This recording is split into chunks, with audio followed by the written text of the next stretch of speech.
नमस्कार, स्वागत है आप सभी का। मैं हूं आपके साथ ज्योति यादव। 16वें वित्त आयोग के अध्यक्ष डॉक्टर अरविंद पनगड़िया और सदस्यों ने हरियाणा के मुख्यमंत्री नायब सिंह सैनी और राज्य के आला अधिकारियों के साथ बैठक की है। मुख्यमंत्री, जिनके पास वित्त मंत्री का प्रभार भी है, उनके वरिष्ठ अधिकारियों के साथ राज्य के वित्त मामलों और रणनीतियों पर विस्तार से चर्चा की गई। बैठक में हरियाणा के आर्थिक ढांचे से संबंधित वित्तीय मुद्दों का समाधान और संसाधनों के आवंटन को बढ़ाने पर चर्चा की गई है।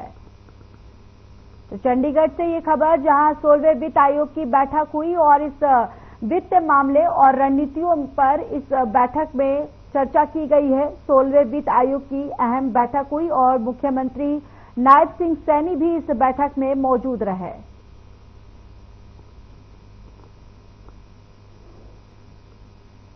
पहलगाम आतंकी हमले पर हरियाणा के सहकारिता मंत्री डॉक्टर अरविंद शर्मा का बयान सामने आया है। उन्होंने कहा कि केंद्र सरकार पहले दिन से ही गंभीर है और पीएम मोदी ने विदेश दौरा छोड़ा। तो वहीं गृहमंत्री अमित शाह श्रीनगर पहुंचे थे और जहां पीएम मोदी पाकिस्तान में घुसकर दोषियों को दंडित करने में सक्षम है। मंत्री अरविंद शर्मा ने और क्या कुछ कहा, चलिए सुनवाते हैं। कल 27 तारीख को पंचकुला में मनाई थी। लोगों ने एक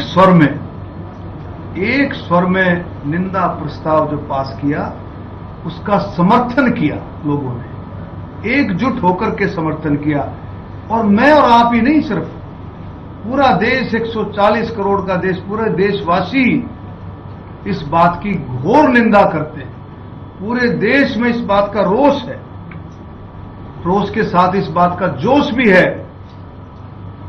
कि हमारी जो कार्रवाई हो रही है, जो मोदी जी कार्रवाई कर रहे हैं, जो 5 सैंक्शन लगे। ऊर्जा, परिवहन एवं श्रम मंत्री अनिल विज ने कहा कि पाकिस्तान की किस्मत में तो रोना ही लिखा है। अगर पानी रोकते हैं तो भी रोता है, अगर नहीं पानी छोड़ते हैं तो भी रोता है। इसके बाद उन्होंने कहा कि प्रधानमंत्री नरेंद्र मोदी साफ शब्दों में संदेश दिया था कि पहलगाम घटना का माकूल हिसाब किया जाएगा और पीएम मोदी जो है वो जो कहते हैं वो करके भी दिखाते हैं। और यह हमला हिंदुओं पर नहीं, पूरे हिंदुस्तानियों पर हुआ था, क्योंकि वह हिंदू और मुसलमान के बीच नफरत का बीज डालना चाहते हैं। JNK की घटना घटी है। मोदी जी साफ शब्दों में अपना संदेश दे रहे हैं कि उसका हिसाब किया जाएगा और माकूल हिसाब किया जाएगा। और मोदी जी जो कहते हैं वो करते हैं, ऐसा उन्होंने करके दिखाया है देश को। और देश भी सारा मानता है कि हाँ, मोदी जी कह रहे हैं तो करेंगे। कब करेंगे, किस समय करेंगे, ये सारे अधिकारियों के साथ, उच्च अधिकारियों के साथ लगातार बातचीत चल रही है।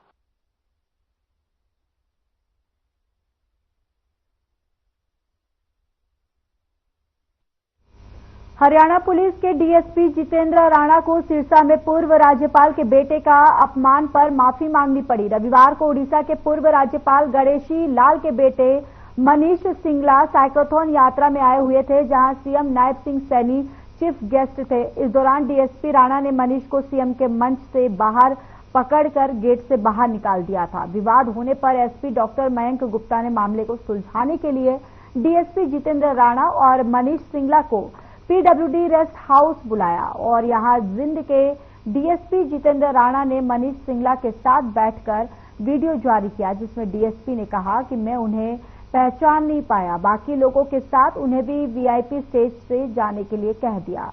ड्यूटी के दौरान मेरा किसी भी व्यक्ति के मान सम्मान को ठेस पहुंचाने का इरादा नहीं था। सोशल मीडिया पर वायरल हुई वीडियो के संदर्भ में बताना चाहूंगा कि मैं कल माननीय सीएम साहब की साइक्लोथॉन यात्रा में कानून व्यवस्था की ड्यूटी पर रहा था। जो मनीष सिंगला जी कार्यक्रम स्थल पर आए थे और साइकिल ट्रैक के समीप मौजूद थे, मैं उनको पहचान नहीं पाया। मैंने बाकी लोगों के साथ उनको भी वहां से जाने के लिए कहा। मेरा उनके मान सम्मान को ठेस पहुंचाने का कोई इरादा नहीं था। मेरे इस कार्य से यदि माननीय श्री मनीष सिंगला जी की भावना को कोई ठेस पहुंची है तो मैं भाई मनीष जी से क्षमा व्यक्त करता हूं।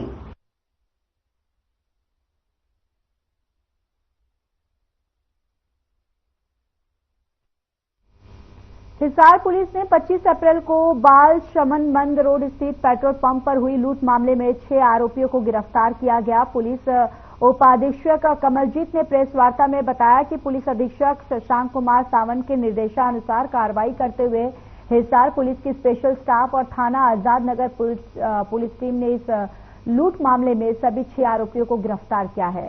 तो वहीं पुलिस ने दी गई शिकायत पर थाना आजाद नगर में सुसंगत धाराओं के तहत आरोपियों को गिरफ्तार किया गया है। आरोपियों से आगामी गहन पूछताछ जारी है।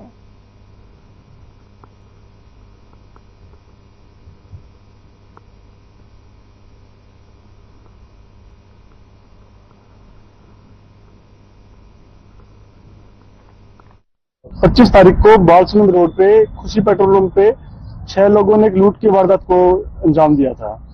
तो हमारी इसमें आजाद नगर थाने की टीम और स्पेशल स्टाफ की टीम लगी हुई थी। तो हमें आज इसमें सफलता मिली है और 6 के 6 लोगों को हमने अरेस्ट किया है। इनके नाम है करण, सुमित, शुभम, अपूर्व, संदीप, योगेश। 6 के 6 हिसार के हैं। कल इनको कोर्ट में पेश करके रिमांड लिया जाएगा। हाँ, इनकी हिस्ट्री है, जैसे करण के खिलाफ 2 मुकदमे हैं, सुमित है, सुमित के खिलाफ 2 मुकदमे हैं, शुभम है, उसके खिलाफ 1 मुकदमा है और अपूर्व उसके खिलाफ 1 मुकदमा है।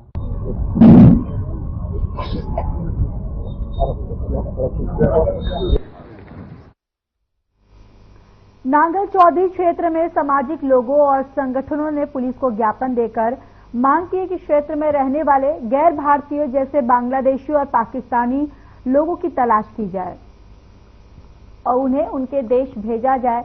ज्ञापन देने वालों ने बताया कि क्षेत्र में चल रहे क्रैशर और टाइल फैक्ट्रियों पर अधिकतर लोग अपने आप को बंगाली बताते हैं, जो संदेहास्पद है।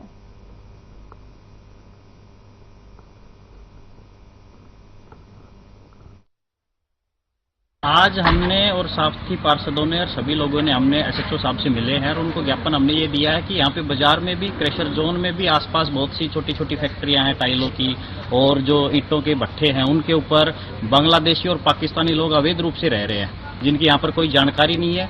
अभी महेंद्रगढ़ में भी उन लोगों को पुलिस ने डिटेन किया है। तो हमने यहाँ एसएचओ साहब से मिलकर उनको अवगत करवाया कि आप भी एक विशेष सर्च अभियान चलाकर उन लोगों को चिन्हित करके और सरकार से मांग ये है कि उन लोगों को वापस भेजा जाए। सामाजिक संगठनों ने मिलकर के एक एसएचओ साहब को ज्ञापन दिया कि अवैध रूप से जो भी बांग्लादेशी और पाकिस्तानी हमारे एरिया में क्रशर जोन में फैक्ट्री में रह रहे हैं, उनकी सूची बना करके उनको डिपोर्ट किया जाए। सर, मामला ये था कि जैसे कि पूरे इंडिया में एक मुहिम चल रही है पहलगाम अटैक के बाद में कि जैसे भी बाहर से गैर भारतीय यहाँ पे अनेकों संख्या में रह रहे हैं वो और किसी भी घटना का आशंका बने रहती है 24 घंटे। तो इस प्रकार ये हमारे नांगल चौधरी क्षेत्र के जो थाना क्षेत्र है, इसके अंतर्गत कोई बाहर गैर मुस्लिम वगैरह किसी प्रकार का अवैध लोग यहाँ पे रह रहे हैं, उनके बारे में एसएचओ साहब को एक ज्ञापन दिया है ताकि उन लोगों को चिन्हित करके और उनकी जिस देश की नागरिकता है वहाँ के लिए डिपोर्ट किया जाए।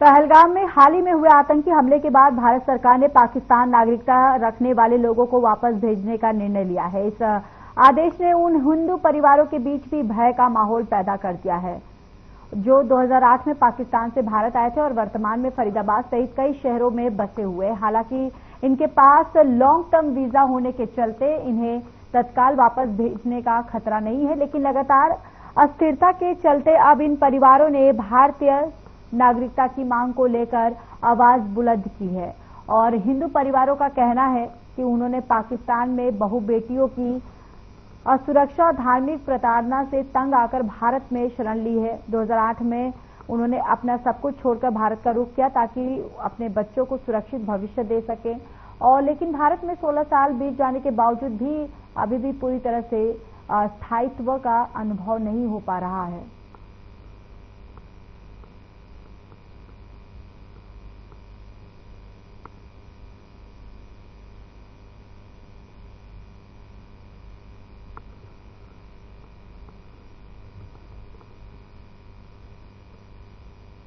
हरियाणा सरकार ने HKRN से हटाए गए सरप्लस TGT अध्यापकों को बड़ी राहत दी है। सरकार ने हटाए गए TGT टीचर्स की फिर से नियुक्ति के आदेश जारी किए हैं। सरकार ने 31 मार्च 26 तक टीजीटी के अनुबंधन बढ़ाया और सभी जिलों के डीईओ को तुरंत प्रभाव से ज्वाइनिंग करवाने के निर्देश जारी किए, लेकिन अनुबंध की शर्तें पूर्व की तरह जारी रहेगी और मौलिक शिक्षा विभाग ने यह आदेश जारी किया है।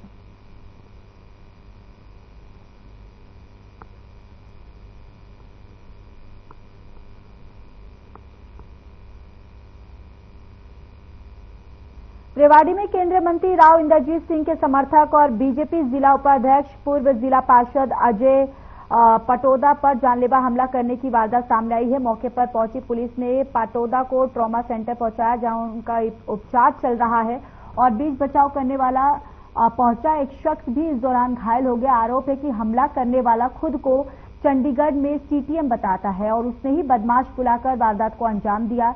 इधर आरोप है कि 112 पर कॉल करने के बाद पुलिस जरूर पहुंची थी, लेकिन वारदात के कई घंटे बीत जाने के बावजूद पुलिस ने कोई सुध नहीं ली। अभी भी आरोपी ट्रॉमा सेंटर में अपने लोगों के माध्यम से धमकी दिलवा रहा है।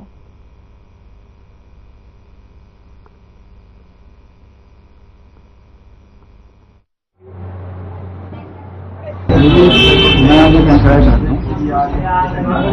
बस मेरी बात है तो आंटी के साथ पता नहीं क्या बहस में क्या। कौन आंटी? अजय वाइफ के साथ। अच्छा, किसकी? कोई लेडी रहती है, जेंट्स रहता है, पता नहीं क्या बात है। बोल लगा जो एकदम से मैं अजय की चिल्ला रहा, अजय पीछे से दुपट्टा मारा, लक्ष्मी पे आया। मैं चुचला गया मेरे यहाँ पे, लेकिन यहाँ से मार। किस बात पे विवाद हुआ?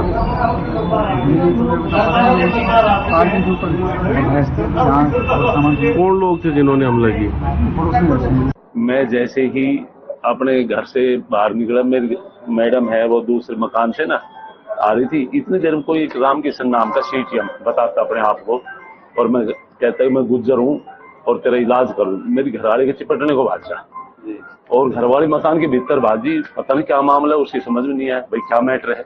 और वो एकदम भाजी, पता नहीं उसको नशा कर रखा था, उसने क्या कर रखा था, शराब पी रहा क्या कोई नशा करता है, और बोले मैं सीटीएम हूँ, मैं यहाँ सबका इलाज करूंगा तुम्हारा। मैं आया, इतनी भाज की आवाज सुन के घरवाले बोली ये तुम्हारे ने भाज रहे क्या चक्कर है? फिर बोल मेरी गाड़ी यहाँ खड़ी होती है और तुम ये चौखट जंगली यहाँ कैसे रख रहे? फिर मैं बोला साहब आपका मकान नहीं, आपका लेना देना नहीं।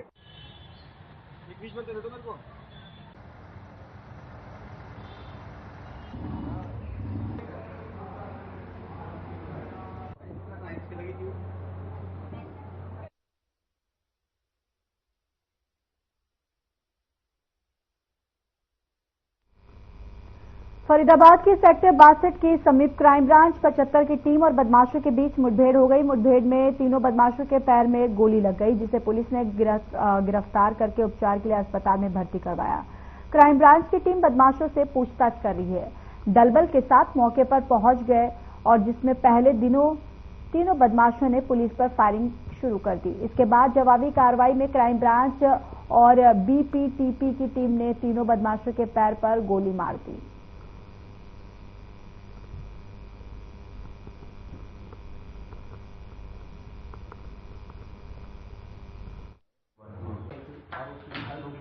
कल शाम को रात करीब 11:15 बजे इंफॉर्मेशन मिली थी हमें इन्फॉर्मर के द्वारा, तो उसमें हमारी जो सीआईए सेंटर की टीम है वो वहां पहुंची। तो इन्फॉर्मर ने बताया था कि 3 लड़के हैं वहां पे, जिनका नाम है सुनील, गोलू और जोगिंदर, जो कि वहां पे बैठे हुए हैं, और एक पवन नाम का लड़का है जो विजयनगर आदर्श नगर बल्लभगढ़ का है, उसको मारने की योजना बना रहे हैं। इस इंफॉर्मेशन पे हमारी जो सीआईए की टीम है वो वहां पहुंची। वहां पहुंचने के बाद वो खाली एरिया था, जहां पे उन्होंने जाकर देखा तो 3 लड़के वहां पे दिखे। तो उनको कहा गया कि भाई आप सरेंडर करो। तो उस दौरान उन लोगों ने पुलिस के ऊपर फायरिंग कर दी। जो जवाबी फायरिंग में तीनों लोगों के पैरों में गोलियां लगी हैं।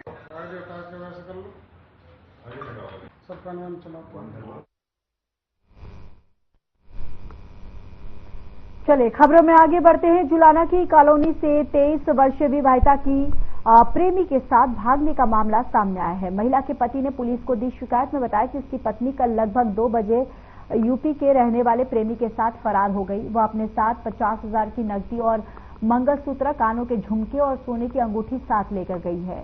उसने बताया कि वो अपने साथ 2 बच्चों को भी ले गई है। पुलिस ने विभिन्न धाराओं के तहत मामला दर्ज कर आगामी कार्रवाई शुरू कर दी है।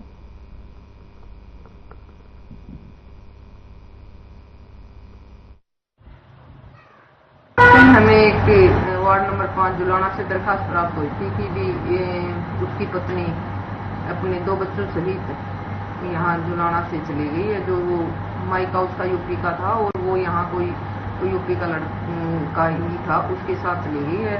जो अपने साथ वो 50,000 रुपये और कुछ गहने वगैरह लेके जाने बहन हुई है। बच्चे वगैरह इसके जी 2 बच्चे हैं उसके, तो दोनों अपने साथ ले गए। जो युवक था वो यहीं रहता था या कैसे? हाँ, यहीं रहता था वो युवक। क्या उसका प्रेमी वगैरह था? हाँ, उसने लड़के ने तो यही आरोप लगाया कि वो अपने प्रेमी के साथ चली गई।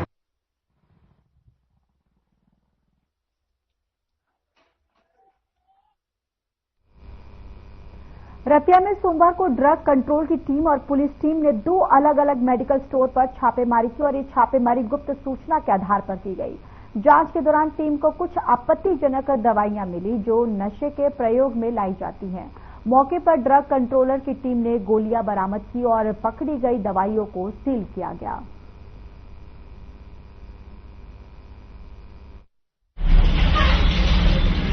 तो हमारे पास सिक्योरिटी इंफॉर्मेशन थी, फर्म से कुछ ड्रग्स तो एज ए इंटॉक्सिकेंट यूज होती हैं, वो बेची जा रही हैं। तो उस कंप्लेंट की उसमें हम इसके पास आए थे और ड्यूरिंग सर्च इनके पास वो दवाइयाँ मिली भी हैं। मिली हैं? मिली हैं। अब हम इनको एक नोटिस इशू करेंगे और उनका जवाब पूछा जाएगा कहाँ से लेके आए हैं। ये जो दवाइयाँ मिली आपत्तिजनक है? नहीं, आपत्तिजनक नहीं है, पर ये drugs are used as a intoxicant, नशे में यूज करते हैं। नशे में यूज करते हैं। तो कार्रवाई फिर आगे क्या है इसमें? आगे अभी ये दवाइयाँ हमने सील करके सैंपल ले लिया और इसको नोटिस सर्व करेंगे और फर्म को एज पर एक्ट सील किया जाएगा। दुकान सील की जा रही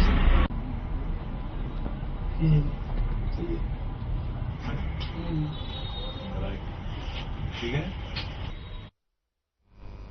खबर सिरसा से है, जहां पुलिस अधीक्षक डॉक्टर मयंक गुप्ता के निर्देशानुसार अपराध और अपराधियों के खिलाफ चलाए जा रहे विशेष अभियान और उसके तहत कार्रवाई की गई। जिला के एलानाबाद थाना पुलिस ने एक घर से सोने चांदी की जेवरात चोरी की गुत्थी को सुलझाते हुए वारदात को अंजाम देने वाले 2 युवकों को काबू कर लिया है।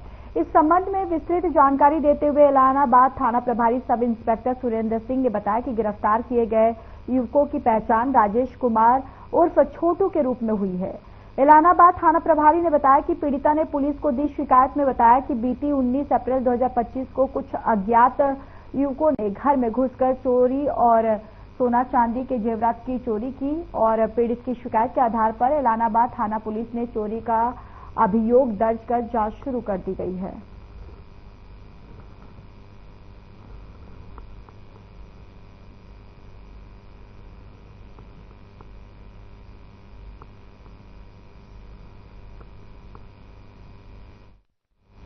हरियाणा के रेवाड़ी का लिंगानुपात लगातार निचले पायदान पर आते आते 853 पर पहुंच गया और प्रदेश के 481 ऐसे गांवों को चिन्हित किया गया जिनका लिंगानुपात 700 से भी कम है, जिसमें रेवाड़ी के 2 गांव भी शामिल है, जो बहुत ही शर्मनाक होने के साथ साथ चिंता और चिंतन विषय बना हुआ है। ये कहना है रेवाड़ी नागरिक अस्पताल के deputy CMO doctor Ashok Kumar का, जो रेवाड़ी के लगातार गिरते सेक्स रेशो को लेकर पत्रकारों के सवालों का जवाब दे रहे थे। इस संदर्भ में डॉक्टर अशोक कुमार की माने तो हरियाणा के साथ साथ रेवाड़ी में गिरते सेक्स रेशो के पीछे लोगों के बेटों और बेटियों में फर्क करने वाली तुच्छ मानसिकता का नतीजा है। ऐसे लोगों को अपनी इस दकियानुसी सोच को बदलना होगा और तभी इस बढ़ते अंतर में कमी आ सकेगी।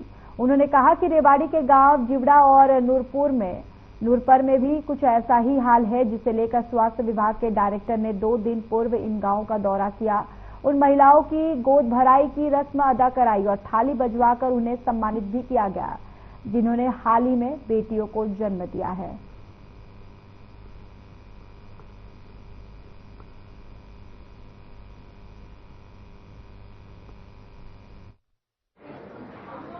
जब तक जनता में अवेयरनेस नहीं आएगी कि लड़का लड़की एक समान है, तब तक हम सेक्स रेशियो को बढ़ाने में थोड़ा सा दिक्कत आएगी, क्योंकि जनता अवेयर होगी जनता की समझ में आ जाएगी कि लड़का और लड़की एक समान है। हम उनको अच्छे संस्कार दें, उनको पढ़ाएं लिखाएं, खासकर लड़कों को अच्छे संस्कार देने ज्यादा जरूरी है। और इस प्रोग्राम के तहत प्रधानमंत्री जी ने भी बेटी बचाओ बेटी पढ़ाओ प्रोग्राम चलाया था। इसी प्रोग्राम के तहत हमारे डायरेक्टर सर आए थे 2 दिन पहले, गांव जीवड़ा और नूरपुर में प्रोग्राम किया था। उनमें प्रोग्राम इसलिए किया गया था कि पूरे स्टेट से 481 गांवों को। फरीदाबाद के सेक्टर 62 मलरेना रोड पर क्राइम ब्रांच की टीम और बदमाशों के बीच मुठभेड़ हो गई और वही जवाबी फायरिंग में 3 बदमाशों के पैर में गोली लग गई, जिसे इलाज के लिए अस्पताल में भर्ती करवाया गया है।